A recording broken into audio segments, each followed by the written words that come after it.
All right, everybody. Good morning again. Welcome back. Hopefully, you guys are having a great start today and really doing well.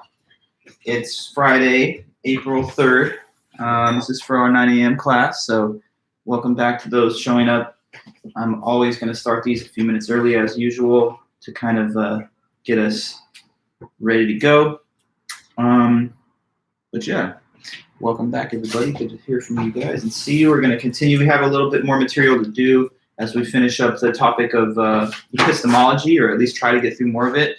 But we have plenty of space in the meeting schedule to catch up because there are a few things designated for a couple of meetings in the next few weeks involving like the viewing of a film that we would have watched in class. But now that we're not doing that, I may be able to slide some of the lecture content over into those scheduled dates. But anyway, we continue through our syllabus and we're just on track for the most part.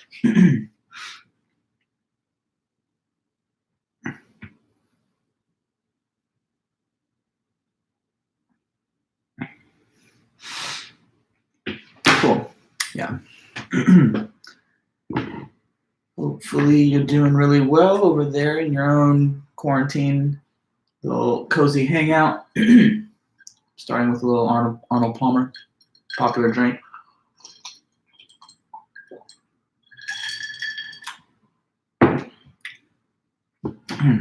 Very big beverage person, always hydrated, or trying to be.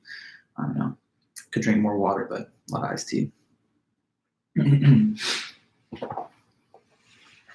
Kitty, you over there? All right. 8:51, so still some time. But anybody arriving to the live stream, any questions, comments, thoughts, or anything in between, feel free to let me know.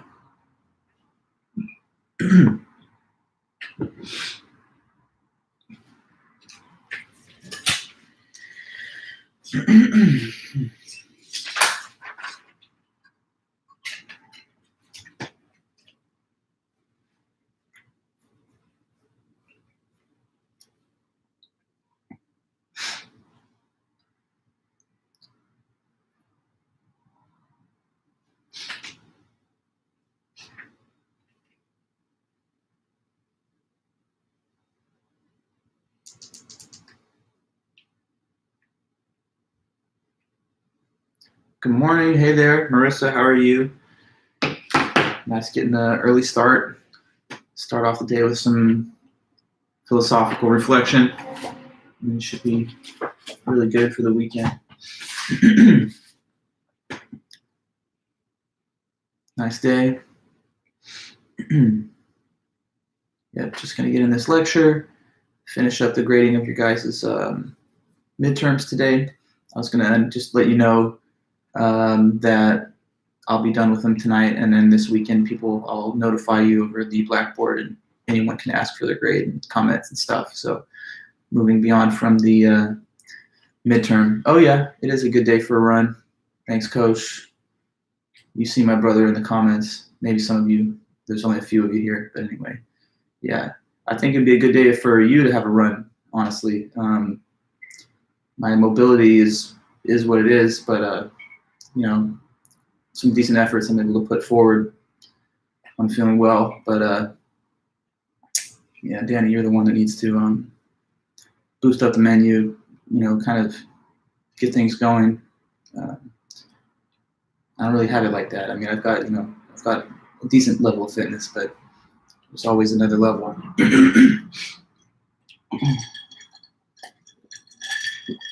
Actually wearing a shirt from a 5K, or actually, no, it's not a 5K. What is it? It's a half marathon relay. Did one of those one time. Actually, I was going to say, Danny, while you're here, we need to be doing some relays. Why don't we do that activity? You know, try to do like a fast 200 or something, fast 400, 200, 200, 100, 100. What's up with that? That's a discipline. That's an event. I think that sounds fun. 2 people doing it. But anyway, just throwing it out there.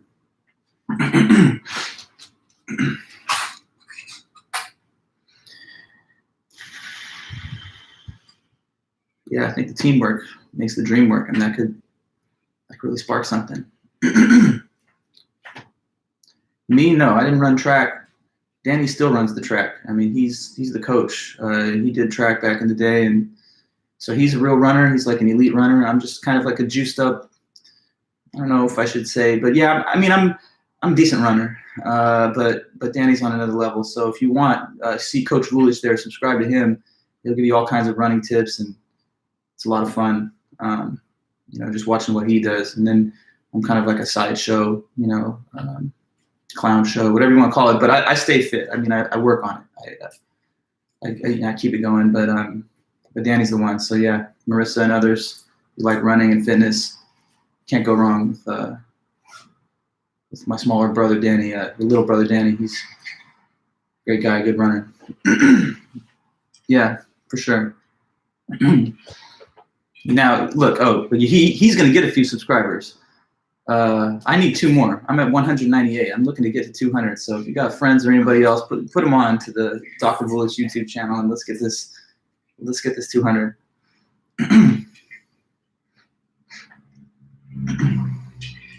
I mean, they gotta like philosophy. It's a lot of intellectual discussions happening on this channel. So if that's what they're all about, and intelligent, intellectual people that enjoy the finer things in life, they can't go wrong by subscribing to this channel and enriching their existence on this planet a little bit. So definitely get it going. Let them know, or not. Whatever. Just have fun.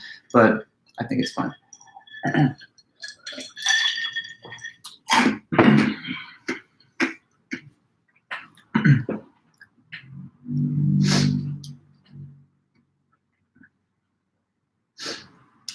Cool. Good to see you guys and girls showing up. Still got a few minutes till it's 9, so we're just getting it going slowly for the time being.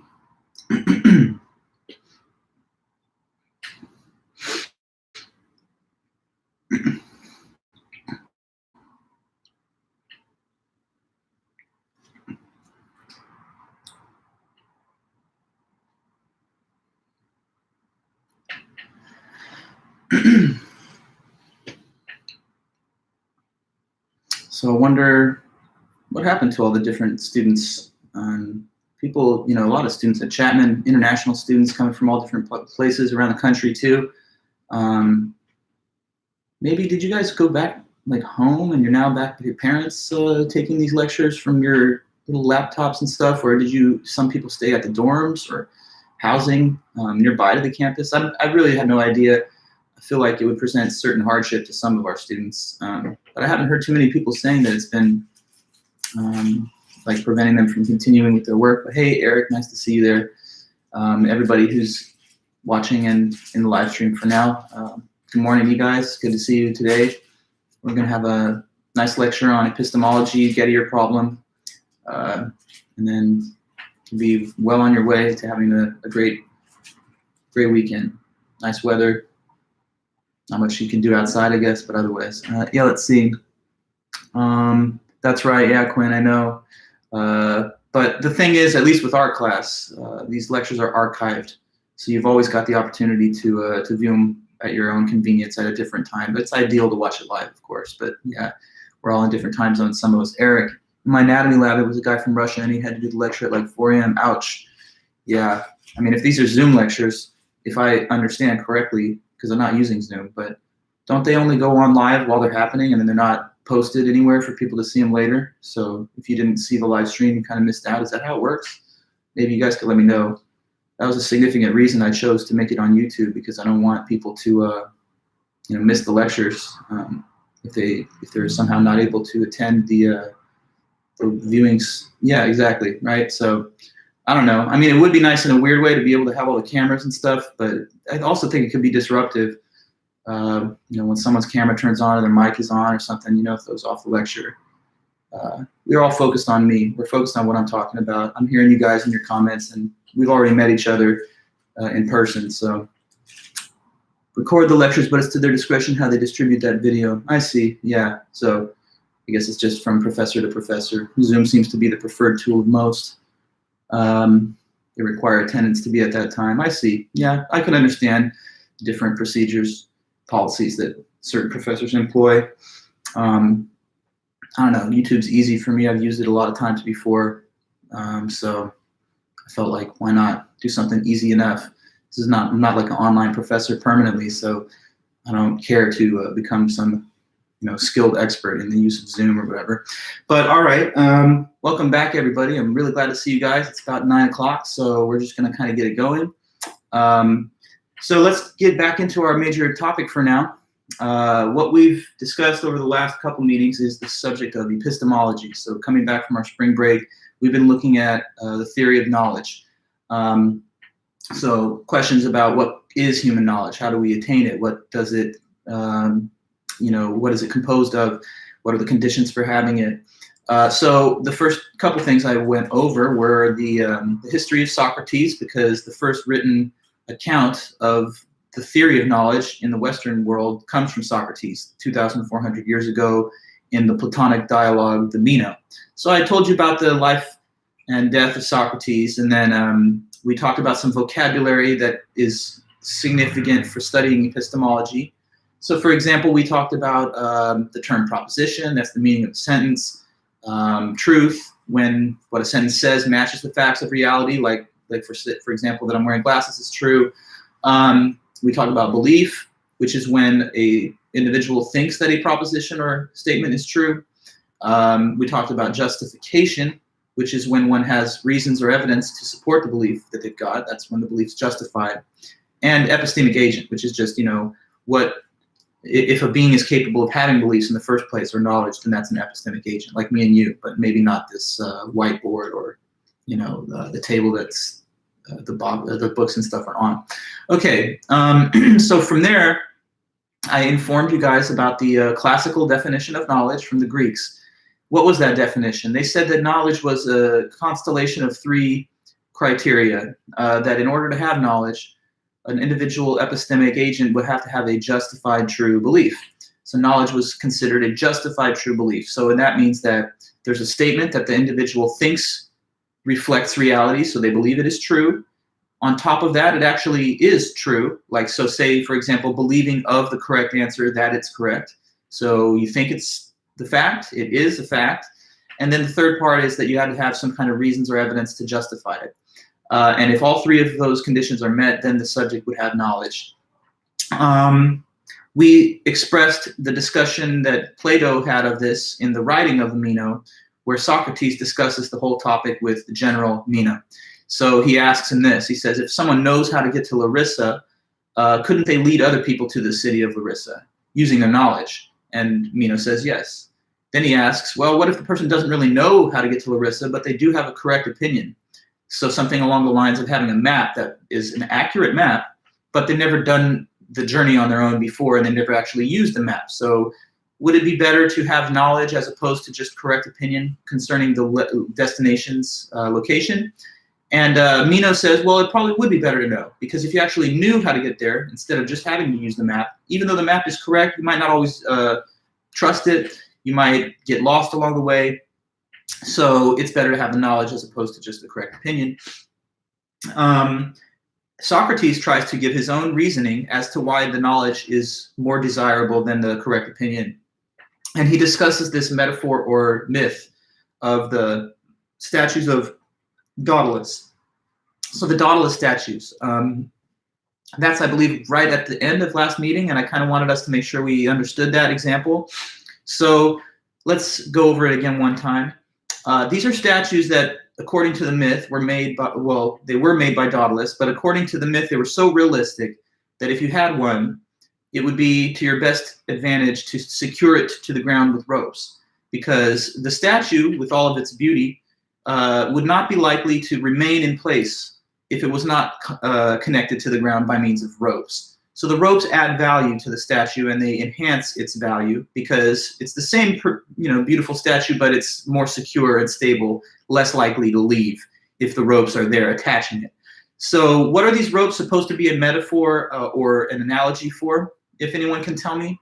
The statues with no ropes stand for something in the definition of knowledge, and the statues with the ropes added on top stands for another thing. So these ropes are supposed to signify the additional element of what when it's added to a correct opinion.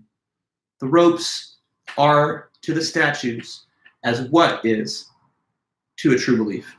Let me hear you. Basically, what do these ropes stand for?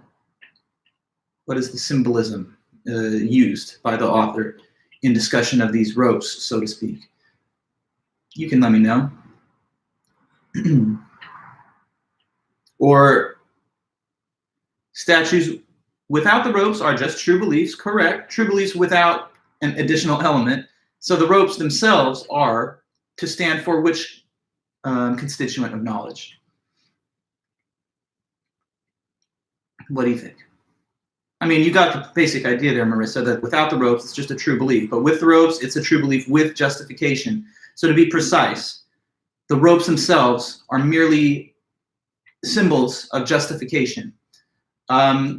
Question to you guys. Let me make sure that we're not like misunderstanding one another. This aspect of the ropes with the statue example, this was covered last time, right? We did get to it at the end. I don't want to overlook a piece of detail. But we talked about this rope example, isn't that right? If my memory serves me correctly. Okay, good, Matthew. So yeah, everyone understands then. These ropes are to stand for justification. How is this similarity there at all? Well, what he's saying is when you have the ropes, they keep the statue from leaving, all right?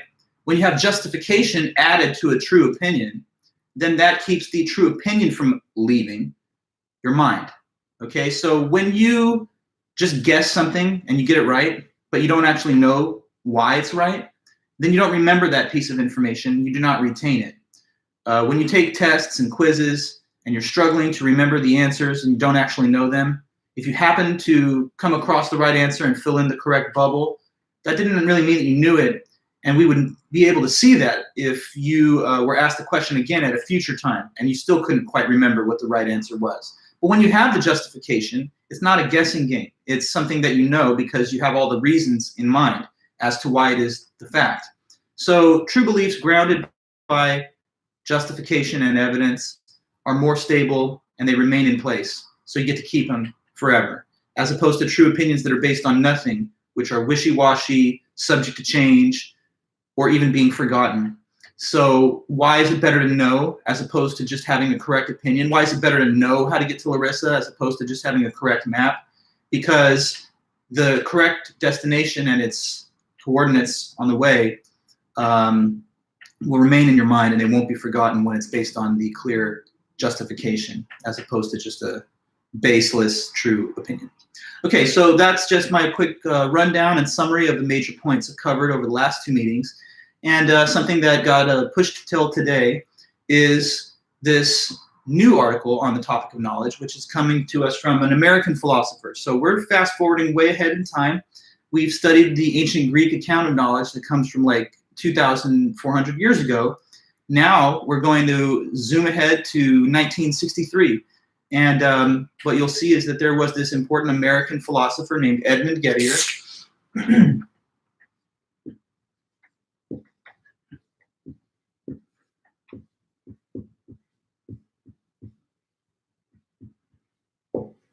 Okay, that's the guy's name, Edmund Gettier.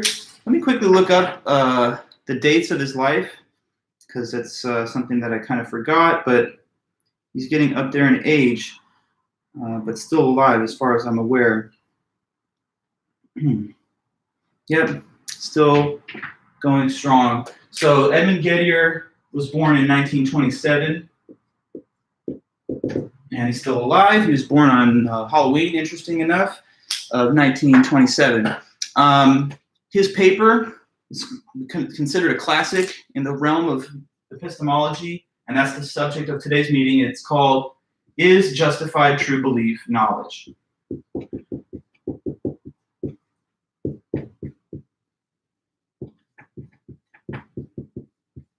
Is it? Is it really?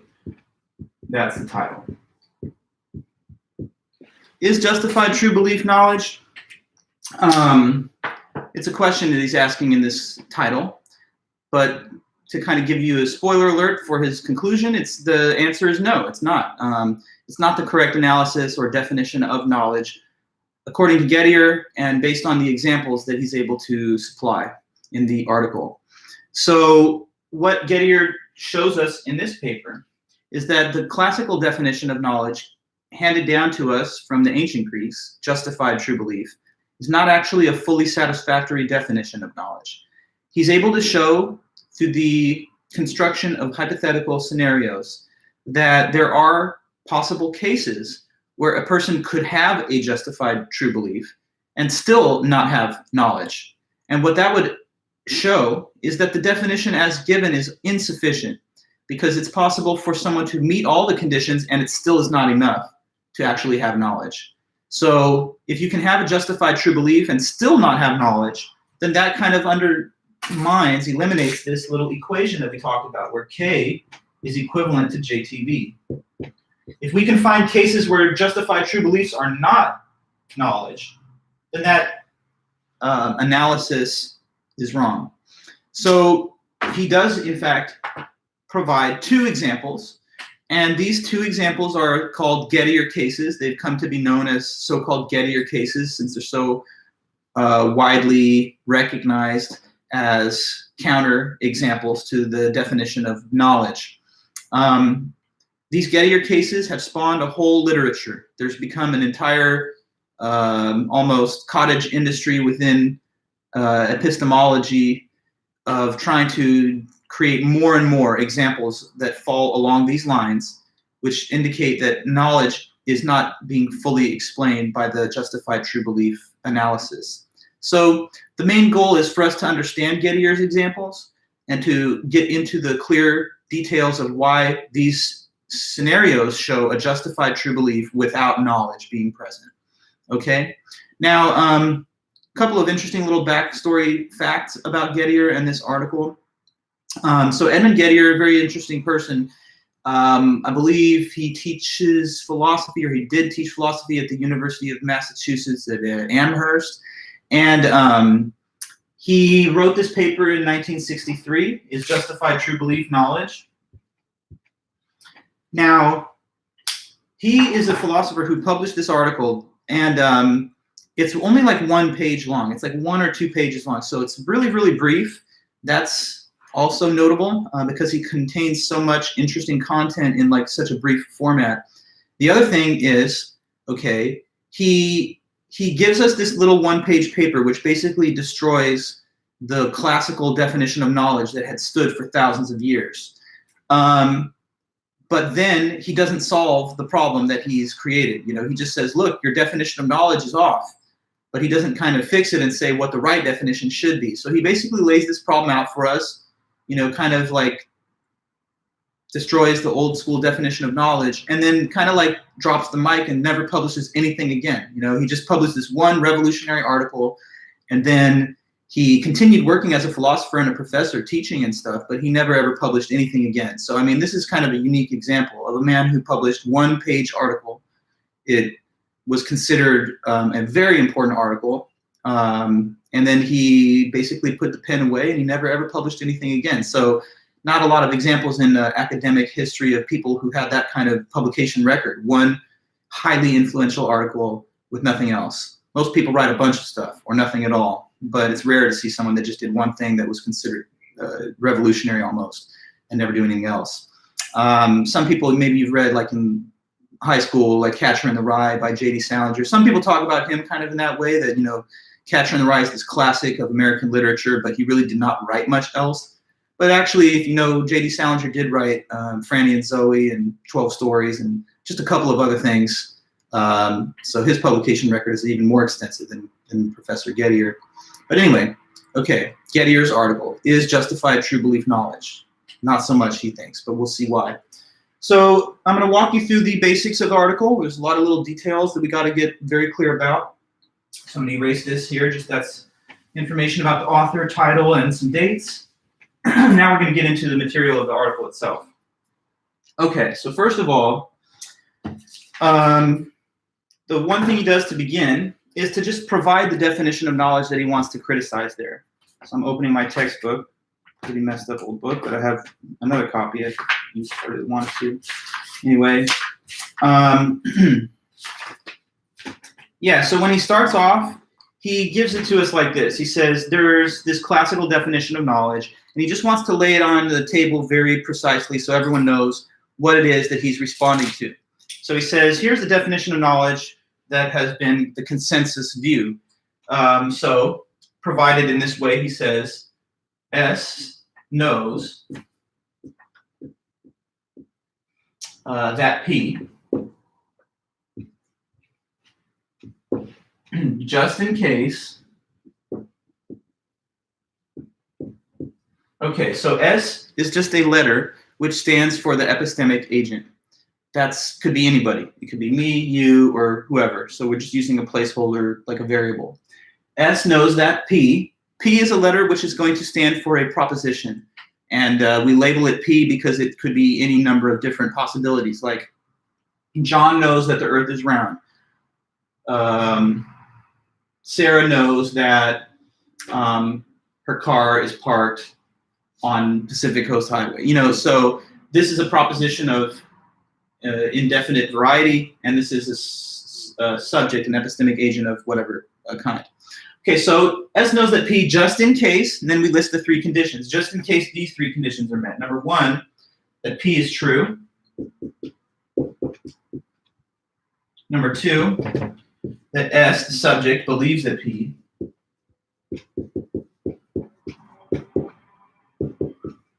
And number three, that S, the subject, is justified in believing that P.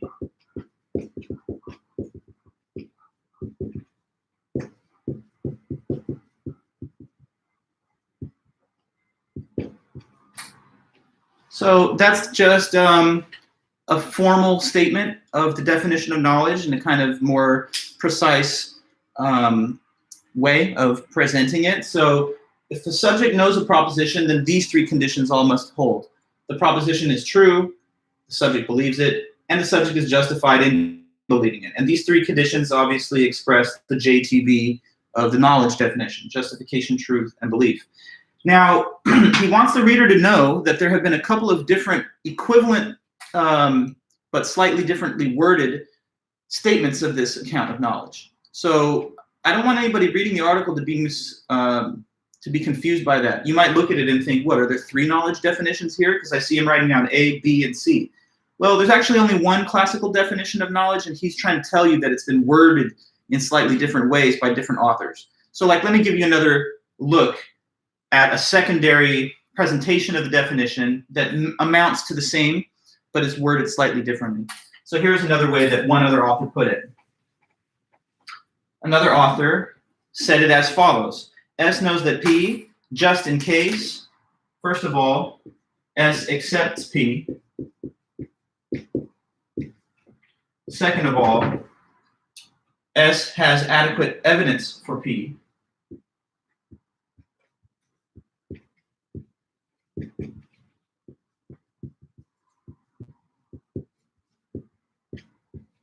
And then the third, that P is true. So this is a formulation by another philosopher, but it's not a different definition. Let's just make sure that we can see how these three conditions here still stand for justification, truth, and belief. So out of these three, 1, 2, 3, which one do you think stands for the belief condition in slightly different terminology? One of these three means the subject believes the proposition. Which one would it be? Let's see if you can just get the correct guess. I don't know if it's a guess. I think you know. What's the answer to my question? Which of these three conditions on the board stands for the belief requirement? We're dealing with synonyms here. We're dealing with words that have equivalent meanings. It is number one. That's right. Yes. It says accepts P. But to accept a proposition is simply to think of it as a true proposition, right? New question. Which of the three conditions written up there stands for the justification requirement? It's not number one because we've now noted that that's the belief condition. So which one of 2 or 3 stands for the justification component? What could that one be? To be justified in believing the proposition. This would refer us to condition which one on the board? The justification requirement. That's right, it's number 2, which says that S has adequate evidence for P. And that's just the same idea as having justification to believe that P. And of course, 3 simply stated P is true. Well, that is evidently the truth condition. So all that is being said so far by the author is that when you go into the world of epistemology and you read the literature, you're going to find many different authors saying the definition of knowledge justified true belief, although sometimes they may use different slight terms, like S accepts P as opposed to S believes that P, or S has adequate evidence for P as opposed to saying that he's justified. They all basically equate to the same. So he gives 3 slightly differently worded presentations of the same definition, justified true belief. So in other words, to summarize, he's telling you that the definition of knowledge that has become the consensus view is justified true belief, and that there are a couple of different ways to say it, but they're all basically the same idea. Okay, so that's the first point, preliminary point. After that, another couple of preliminary points follow. So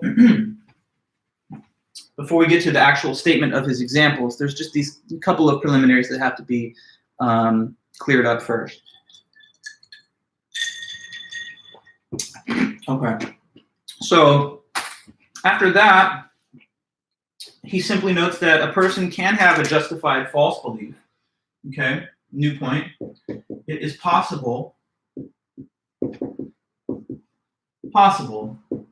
to have a justified but false belief.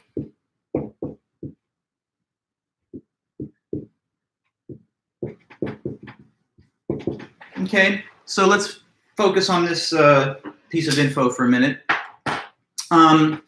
What's all being said there is just that it is possible, at least, to have a justified false belief. So let's think about this together.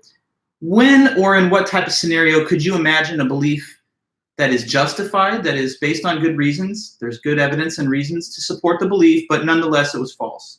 Could a person ever have good reasons to believe something, but they still that it was still incorrect? Let me think. If anyone gives me one example, that'd be awesome. Like, what's a real life or imaginary situation where someone would have a belief that they had every good reason to believe, but nonetheless the evidence was misleading or something, and it wasn't actually a true belief?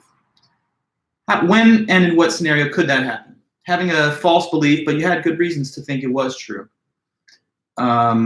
We've all had false beliefs. It's not no one's perfect. No one's beliefs are 100% accurate in every case. But when or how could someone have a justified, nonetheless false belief? Well, Marissa, you suggest assuming stereotypes are true. Is that justified, though? I mean, what's the evidence that these stereotypes are true?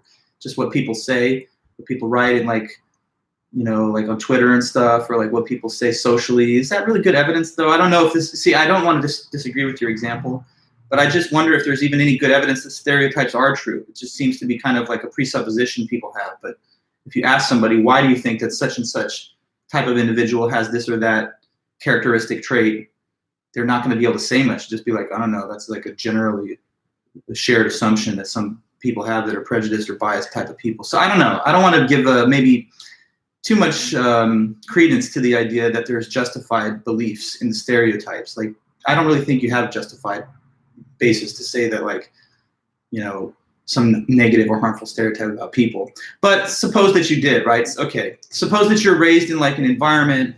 Let me read your more detailed reasoning here, Marissa. Based on media representation and certain experiences that show how some stereotypes are true, a person may be inclined to decide it's true overall. Okay, fair enough. Maybe you're saying someone could be like insulated within a certain type of information environment, like they only listen to certain sources, and these sources present these stereotypes as credible facts based on, like, I don't know, evidence. Then you would come away from hearing these reports and thinking that's true, but it wouldn't be true, and nonetheless you had some like basis from what you had read or heard on in the media. I guess I can see what you mean, right? How about let's zoom around for some other cases too. What if a person was framed for a crime they didn't commit? I mean, this is not hopefully something that happens too often, but it's not unprecedented in history that it has ever happened. There have been documented cases. So if a person was framed, then what's the goal of framing the person? To make it so that when investigators arrive, they'll reach what conclusion? What would be the point of the concept of framing an individual? So that whoever studies the evidence will come to the conclusion that so-and-so, the individual who's being framed, is what?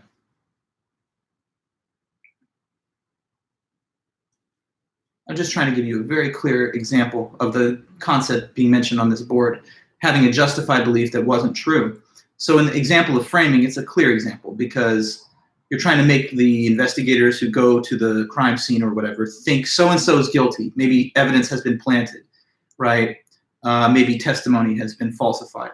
But if the evidence is very carefully arranged, then it could be persuasive to a detective, to a jury, and they might come to the wrong conclusion, but based on some reasons that the individual was guilty.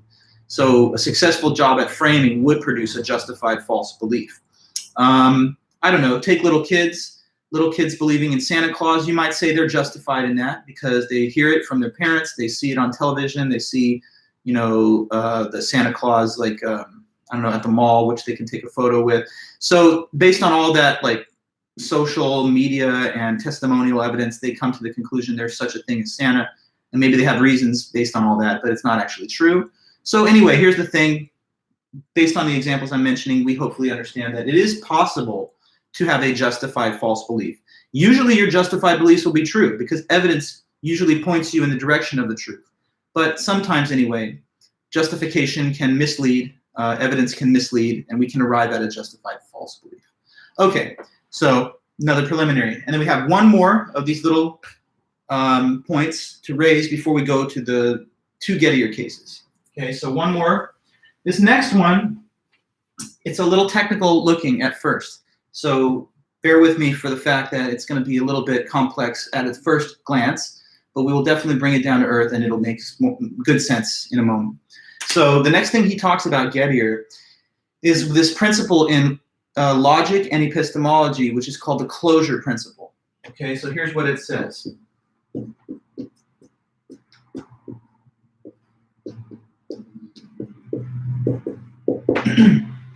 All right, so it's a big if-then statement, and it starts off by saying this. If S is justified in believing P, and P entails Q,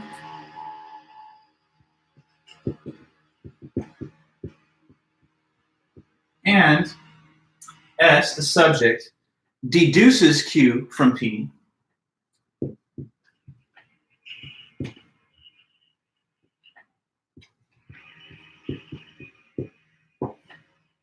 then in that case, S, the subject, is justified also in believing that Q.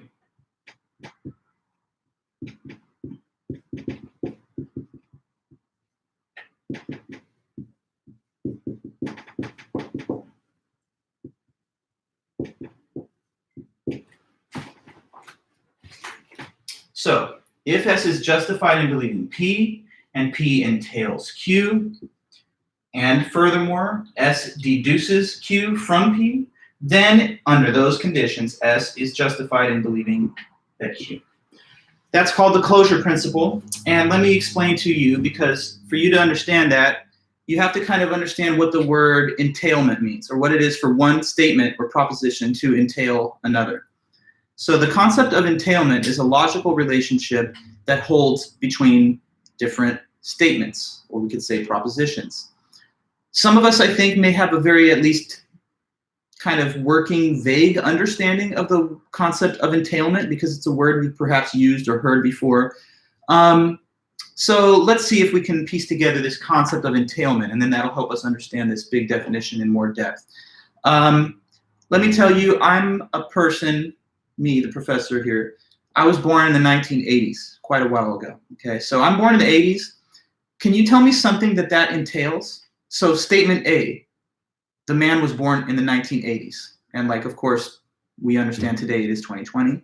So if I was born in the 1980s and I'm talking to you now, what is something that fact entails?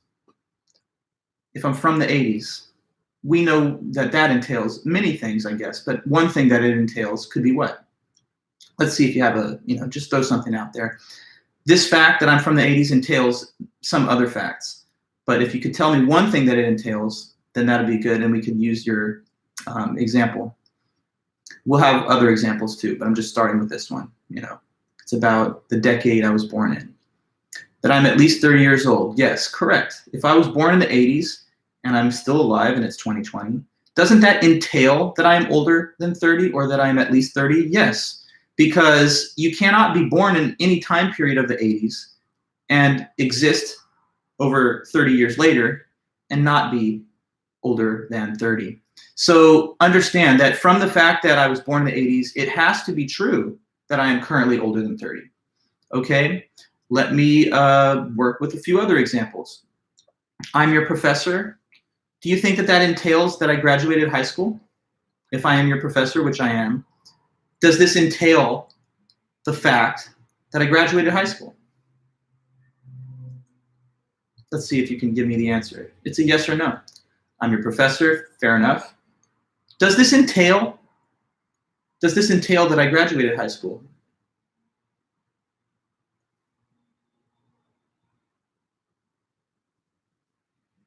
Let's see your guess. I mean, it's a yes or no.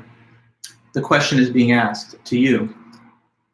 Since he's your professor, does it entail he graduated high school? And Marissa, yes, you give the answer, yes, that's true. Why is that true? Because if I'm a professor, I had to have graduated high school. There's minimum qualifications for being a professor. No, Elon, that's not correct. You can't be a professor at the institution of higher learning, a college, without a high school degree. Actually, you can't do it without a master's degree either. So the fact that I'm a professor here does entail that I graduated high school. But let's go the other direction. The fact that I graduated high school, did that entail that I would become a professor of philosophy? No, because you can be a high school graduate and not a professor of philosophy. But you cannot be a professor of philosophy without a high school education. You see? Like in the same sense, from the fact that I'm at over 30, from the fact that I was born in the 80s, it entails that I'm over 30. But the fact that I'm over 30 does not entail that I was born in the 80s, because I guess a person over 30 could have been born in 1990 even right now, if they were born in January or February of that year. And if I could have been born in the 70s or something if I was much older. So understand then the relation of entailment. Now having given a few examples of entailment, like, I don't know, I'm born in the 80s, you're born in the 2000s, let's suppose. From that conjunction of two facts, it entails that I'm older than you. So entailment is a relation that holds between two propositions when the truth of the first proposition guarantees the truth of the second one. Let you guys know there's like some landscaping going on out there, so I'm trying to speak over it, and hopefully that's not too disturbing to you, but it'll probably end momentarily. So back to entailment. Let me just give you a quick little brief definition of it here. So if A entails B, two statements, then in that case, if A is true, then what? Let's ask. Based on what you now know about entailment, how can I finish this statement of its definition? If A entails B, then that means that in case A is true, what has to be the case with B? If A logically entails or implies B, then the truth of A guarantees or necessitates what? That what? So, like for example, if I'm born in the 80s, and that entails that I'm older than 30, then the fact that I am from the 80s means that it must be true that I'm over 30. So yes, then B must be true.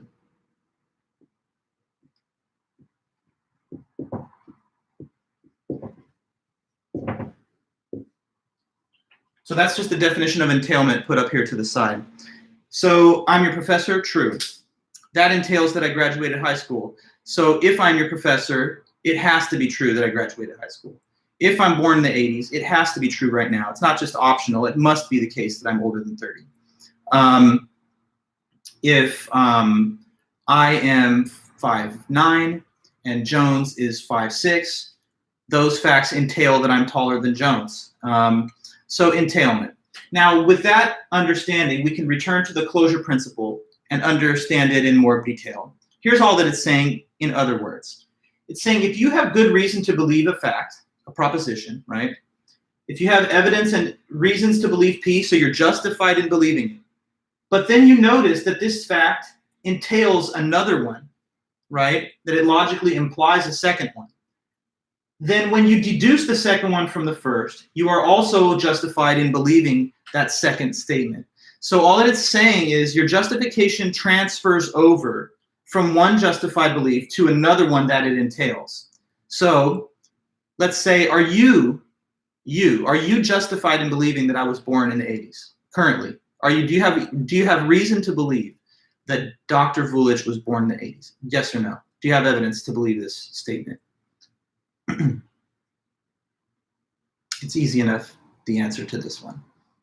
Do you have a reason to think that I was born in the 80s? Yes or no? And if you, well, let's see what you say. This one, I hope, should not stump you.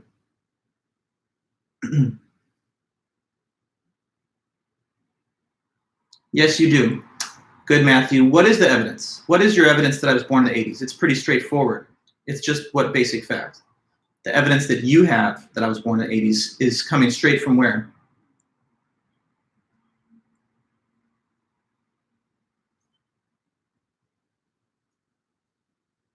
Yeah, I told you. Just coming straight from the horse's mouth, me, in other words. So I told you I was born in the 80s. Now you have solid reasons to believe that's true. You have no reason to distrust what I'm saying. So you're justified to believe I was born in the 80s. Let's imagine that you put on your thinking cap and you're like, okay, logical deduction, entailment.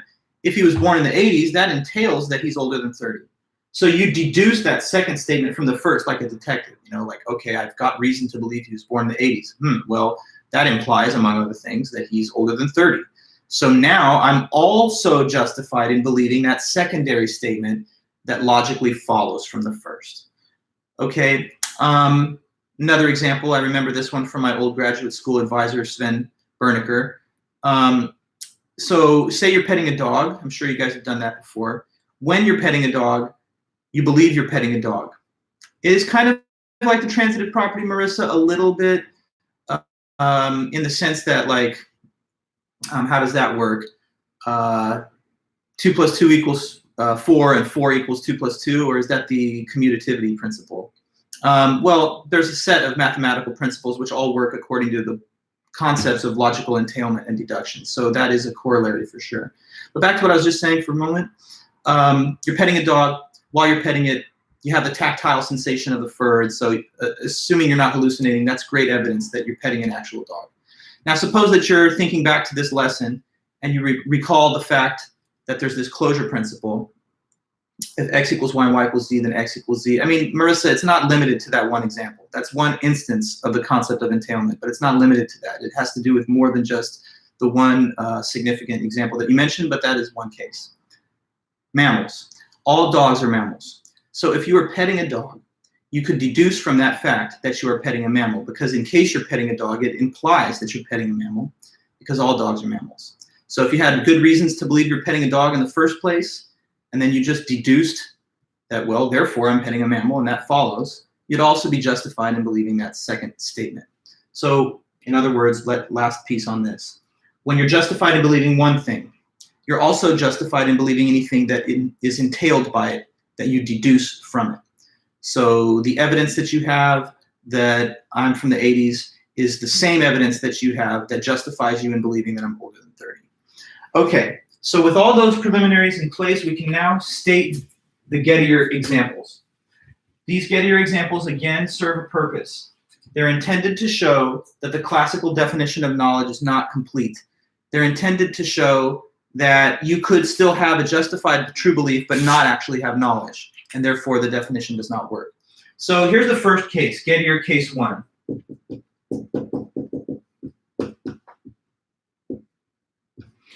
And let's give it a little label so it's memorable to you. Smith and Jones job hunt.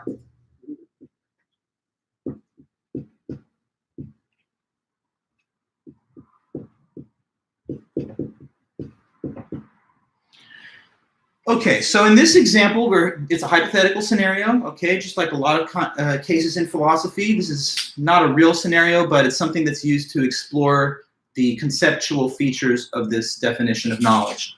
Okay, so in the example, we have these subjects, Smith and Jones. Here they are. So you get a visual. Okay, here's Smith, Mr. Smith, and then over here is Jones. Now here's what's going on with Smith and Jones. These two men are competing for a position at a company. They're both applicants to the job. Let's say they're the two finalists for the position. And one thing is there's only one individual that can be hired. So they're not both going to get the job. It's going to be one of them, but not both. Now, let's suppose they've just done their final interview with the hiring boss. Let's say here's the boss over here. Boss. This boss has interviewed the two men, Smith and Jones, to try and determine who's the suited best candidate for the job. Now, suppose that Smith has this belief in his mind that he has formed. Let me tell you what the belief is. I'm going to put it as a thought bubble. Create a little space. I'm going to erase this part of the board. Okay, so here's this thought bubble of Smith. It's a belief that he has. It's this belief. Jones will get the job.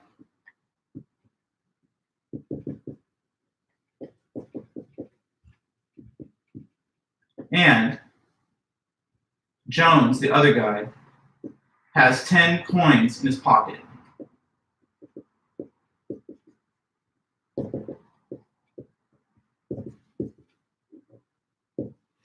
This is a belief that Smith has pertaining to Jones. And I'm going to give you the reasons that Smith believes that. Okay? So after the interviews were all completed and the two guys, Smith and Jones, are sitting in the lobby area waiting for the announcement to be made as to who's the hired candidate. In a brief moment aside, while Jones was out, the boss comes over to Smith. Basically, I'm just letting you know for now that I've made a decision. I'm not going to hire you, Smith. I'm going to hire Jones. But just wait until he comes back, and then we'll make a formal announcement. Sorry to say this, Smith. You did a good interview, but I've decided on Jones. Okay, so what happened was the boss told Smith in that private moment, I'm hiring Jones, not you. Okay? That's why Smith believes the first part, that Jones will get the job. Now, the second part of his belief, the part about Jones has 10 coins in his pocket, where is he getting information about that? Well, here's where. He literally, after Jones comes back and the boss is out, Smith says, hey, Jones, I got a question for you, man. Like, I'm really curious about something totally random. How many coins are there in your pocket right now? And Jones is like, huh? And Smith is like, yeah, I want to know. I'm going to count them, actually. So he does that. He goes and he physically counts the coins in Jones' pocket, right? So reaches in there, counts the coins, and what he's doing, okay, 1, 2, 3, 4, 5, 6, 7, 8, 9, 10. Counted them. Thanks, man. Sorry, just wanted to know. Gives them back. Now that's over with. So Smith has formed this belief that Jones will get the job and Jones has 10 coins in his pocket. Now, here's the point you want to understand. He's justified in believing that. He is justified in believing this and statement.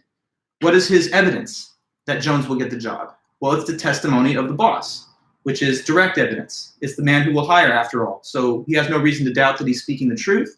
So he has a solid basis to believe that Jones will get the job. What is the evidence that Jones has 10 coins in his pocket? That's also clear. It's the physical act of counting them himself. So he has every good reason to think that Jones will get the job and Jones has 10 coins in his pocket. Now, let's suppose that Smith is like a fan of logic and all of that, and so he knows about this closure principle where justification transfers over to an entailed proposition. So let's call this belief of Smith D, proposition D. D entails a very closely related proposition, call it E, which is exactly similar to D, except we just replace reference to the name Jones with a generic reference to the man who gets the job. So E is going to be written as follows. The man who gets the job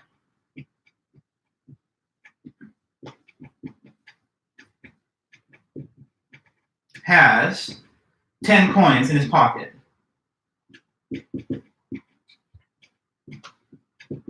Getting a little low on the screen there, but hopefully it's visible, and I'll just move this around if it needs to be. But let's see E, right?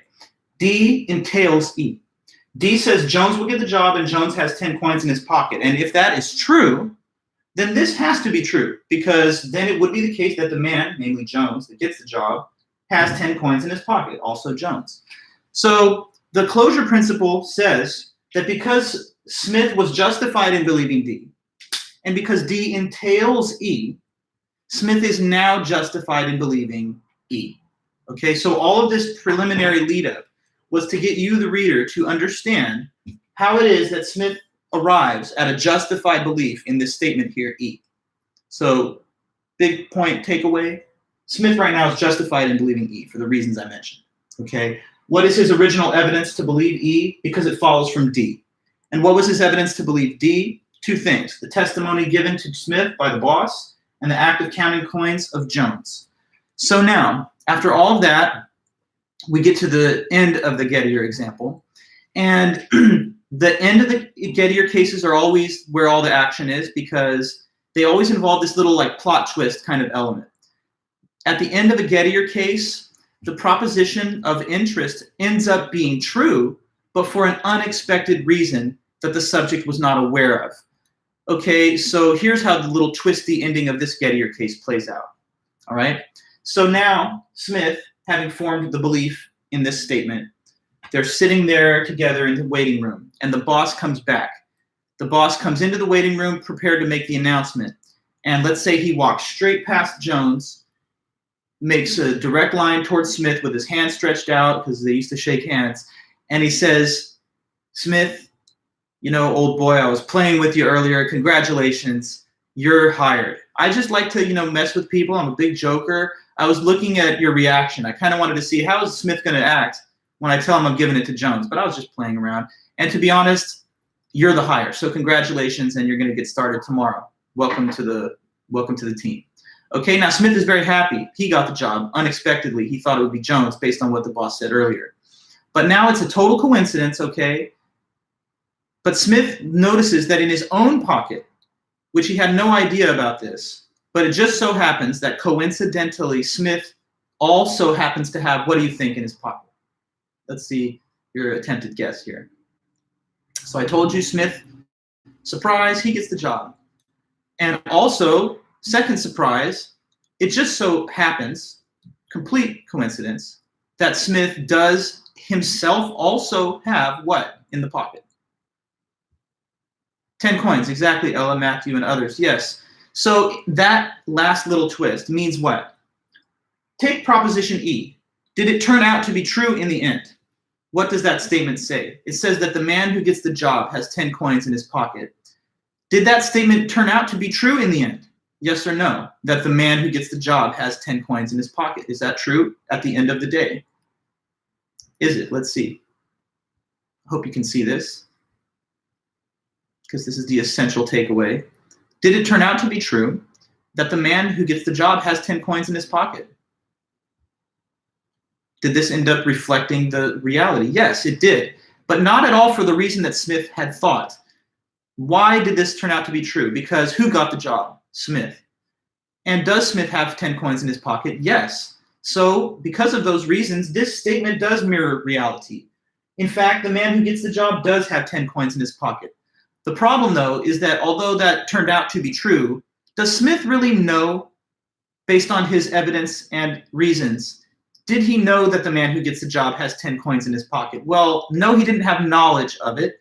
He had a justified true belief in it, but it's not knowledge, because it's just a matter of coincidence and luck that it turned out to be true. Keep in mind, right? Smith formed this belief based on information concerning Jones. He had thought Jones would get the job, and it was only Jones's pocket coins that Smith had counted. So his reasons for believing E have nothing to do with himself and everything to do with Jones. But the reason that makes E true has nothing to do with Jones and everything to do with Smith. So basically, here's a case where Smith has a justified true belief, but it's not knowledge. And that shows that there can be examples where justified true beliefs do not amount to knowledge. It's justified for Smith to believe this. It's true, but it's not knowledge, because his justification is disconnected from the real factors that made the belief true. Now, there's a whole other range of Gettier cases. I'm going to talk to you about one more of them on Monday, and we'll continue to develop this topic. But let me just quickly state one more with the last few seconds of class, because this is from real life, and it's perhaps more relatable than the Gettier example given here. So this happened to me not too long ago. I drive a black BMW car, right? And it's a quite common make and model. So one time I was looking for my car in a parking lot, and I didn't exactly remember at first which aisle I had parked in. So I'm walking along looking for the car, and I see a black BMW in an aisle. And I'm saying that's my car because I thought that's where I parked it. So now I have this belief that my car is in that aisle, right? So I'm walking up to that car, but I notice as I get closer to it that it's not actually mine. It's just an identical make and model.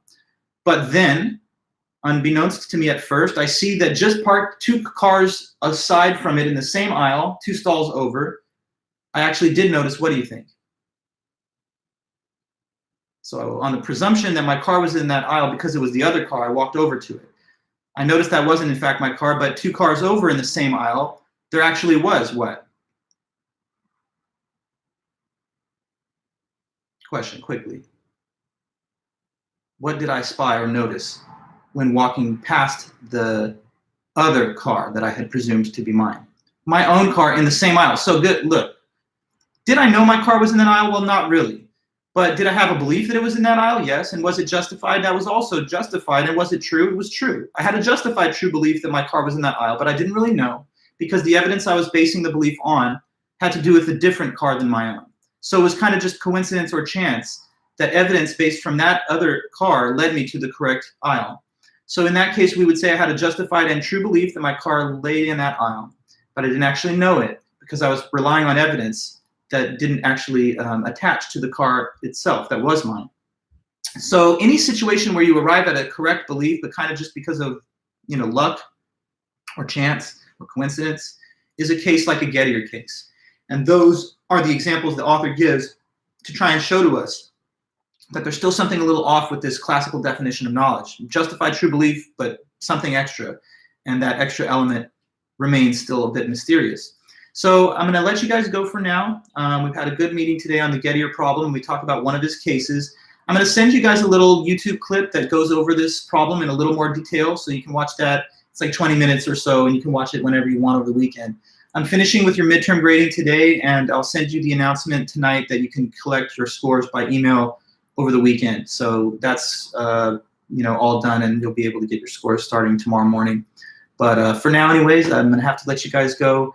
Have a great day. Hope you're doing well. And yeah, stay healthy, and I'll see you back on Monday. And stay tuned for my Blackboard message to you for your midterm grades. Okay? Thanks, everyone. Have a great one.